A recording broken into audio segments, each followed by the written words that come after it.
بسم اللہ الرحمن الرحیم۔ السلام علیکم۔ شروع کرتے ہیں آج کی پہلی خبر۔ کیش فری پروگرام بقالوں میں تفتیشی کارروائیاں۔ سعودی وزارت تجارت نے کہا ہے کہ 80% جنرل سٹور، بقالے اور فوڈ سینٹر آن لائن وصولی کی پابندی کر رہے ہیں۔ یاد رہے کہ گزشتہ اتوار سے کیش فری پروگرام پر عمل درآمد شروع کیا گیا تھا۔ سعودی خبرساں ادارے SPA کے مطابق وزارت تجارت نے بیان میں کہا ہے کہ نگران ٹیموں نے ایک ہفتے کے دوران سعودی عرب کے تمام علاقوں میں تفتیشی دورے کیے۔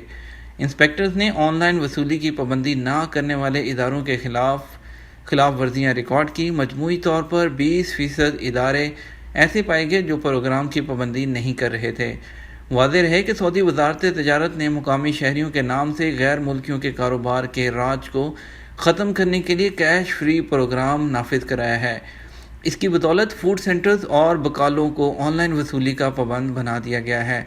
10 مئی کی ڈیڈ لائن دی گئی تھی اور انہیں کہا گیا تھا کہ اس دوران بقالوں پر کیش کا لین دین ختم کریں اور بینک کارڈ کے ذریعے ادائیگی کو لازم بنایا جائے۔ بہت بڑی خبر۔ فرجت اسکیم کے تحت 3000 قیدیوں کی رہائی۔ سعودی عرب میں مالی جرائم میں گرفتار قیدیوں کی رہائی کے لیے وزارت داخلہ کی جانب سے شروع کی جانے والی اسکیم فرجت کے تحت ایک برس کے دوران 136 ملین ریال ادا کیے گئے، جن سے 3281 افراد مستفید ہوئے ہیں۔ ادارہ جیل خانہ جات کی جانب سے جاری بیان میں کہا گیا کہ اس سال رمضان میں 691 افراد کے ذمہ 55 ملین ریال کی ادائیگی کی گئی ہے۔ سعودی خبرساں ایجنسی SPA کے ترجمان جیل خانہ جات کے حوالے سے کہنا ہے کہ وزارت داخلہ کی جانب سے گزشتہ برس مالی مقدمات میں قید افراد کی رہائی کے لیے خصوصی تعاون مہم فرجت لانچ کی گئی تھی۔ مہم کا مقصد ایسے سعودی اور غیر ملکی قیدیوں کی رہائی کو ممکن بنانا ہے جو مختلف مالی مقدمات میں قید کی سزا کاٹ رہے ہیں۔ اسکیم کے تحت کوئی بھی شخص کسی بھی قیدی کی رہائی کے لیے مکمل رقم اس کا کچھ حصہ جمع کرا سکتا ہے۔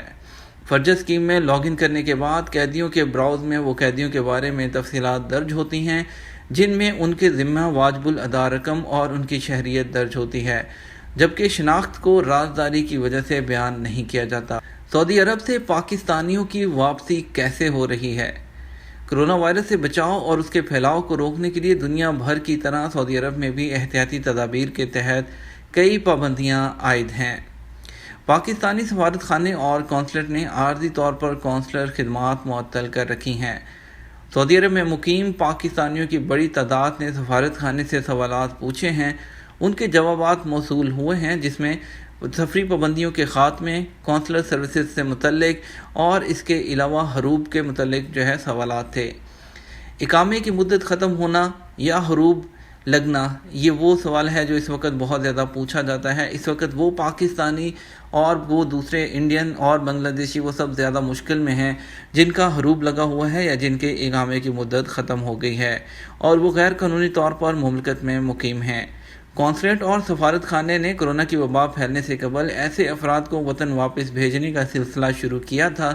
اب جبکہ خصوصی فلائٹس چلائی جا رہی ہیں تو کیا ایسے افراد کو ترجیح دی جائے گی یا ان کی واپسی کے لیے سعودی حکام سے دوبارہ کوئی رابطہ ہوا ہے؟ تو اس بارے میں سعودی حکومت کی مشترکہ کوشش ہے کہ غیر قانونی طور پر مقیم افراد کو واپس بھیجا جائے۔ انہوں نے کہا کہ میں یہاں واضح کر دوں کہ ہمارا سعودی حکومت کے متعلقہ اداروں سے مسلسل رابطہ رہتا ہے اور کوشش بھی کہ ان افراد کو اپنے وطن واپس بھیجا جائے۔ مکتوب العمل اور جوازات سے منظوری کے بعد ہی حروب اور اقامہ ختم ہونے والے افراد کو واپس بھیجا جا سکتا ہے۔ چونکہ اس وقت سعودی عرب میں سرکاری دفاتر بند ہیں اور ان کے حروب کے کیسز ابھی حل طلب ہیں، لہذا دفاتر کے کھلنے کے بعد ہی ان پر پیش رفت ہو سکے گی۔ سعودی عرب میں قونصلیٹ اور سفارت خانے میں قونصلر سروسز بھی عارضی طور پر بند ہیں۔ مشین ریڈیبل پاسپورٹ بھی ملک سے بن کر یہاں پر آتا ہے۔ ایسے پاکستانی جو واپس جانا چاہتے ہیں اور ان کے پاسپورٹ کی میعاد ختم ہو چکی ہے تو اس میں کیا توسیع کی جا رہی ہے؟ تو پاکستان وزارت داخلہ کے نوٹیفیکیشن کے تحت کورونا کی صورتحال کے پیش نظر قونصلیٹ 1 سال کے لیے فوراً توسیع کر سکتے ہیں اور جن افراد کا پاسپورٹ اس دوران زائد المیعاد ہو جائے وہ قونصلیٹ آ کر مجوزہ فیس ادا کرنے کے بعد اپنے پاسپورٹ کی میعاد 1 سال کے لیے بڑھا سکتے ہیں۔ اگلی خبر شامل کرتے ہیں۔ 260 افراد کو لے کر 2 خصوصی پروازیں جدہ سے پاکستان روانہ ہو گئی۔ PIA کی 2 پروازیں 260 مسافروں کو لے کر پیر کو جدہ سے پاکستان روانہ ہوئیں۔ پہلی پرواز PK 8764 130 مسافروں کو لے کر 11 بجے فیصل آباد کے لیے روانہ ہوئی، جبکہ دوسری پرواز PK 8766 بھی جدہ سے فیصل آباد کے لیے دن میں 1 بجے روانہ ہوئی۔ اس پرواز میں بھی 130 مسافر سوار تھے۔ قونصل جنرل خالد مجید اور ڈپٹی قونصل جنرل شائق احمد بھٹو نے جدہ بین الاقوامی ہوائی اڈے پر مسافروں کو الوداع کہا اور نیک خواہشات کا اظہار کیا۔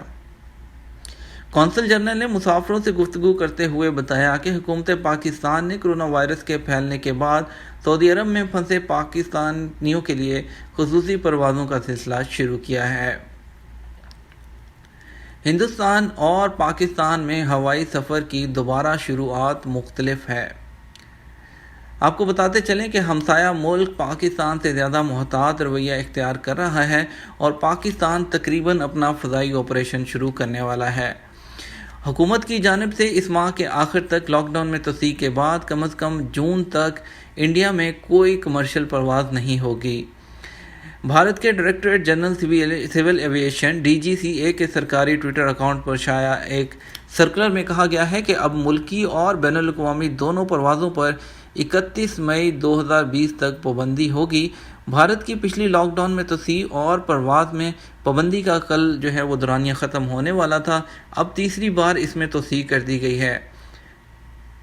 پابندی کا اطلاق بین الاقوامی اور کارگو آپریشن پر نہیں ہوتا، خصوصی جو پروازیں ہیں اس کے علاوہ، اور اس کے علاوہ باقی تمام پروازوں پر یہ وہ شامل ہوگا۔